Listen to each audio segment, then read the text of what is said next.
আসসালামু আলাইকুম ওয়া রাহমাতুল্লাহি ওয়া বারাকাতুহু। শ্রদ্ধেয় দর্শক মণ্ডলী, যত পারবেন শেয়ার করবেন, প্রচার করবেন। বাংলাদেশে একটা দুনিয়াতে করব খাবো বড় হব, লোকের কাছে নাম নেব, এরকম একটা আলেম আছে যার নাম হলো গিয়াসউদ্দিন তাহেরি।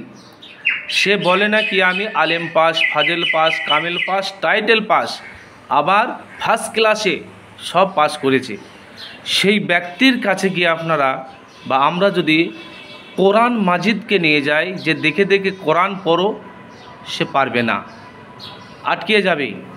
হাদিস তো পড়তে পারবেই না, হাদিস পড়ার ক্ষমতা রাখে না।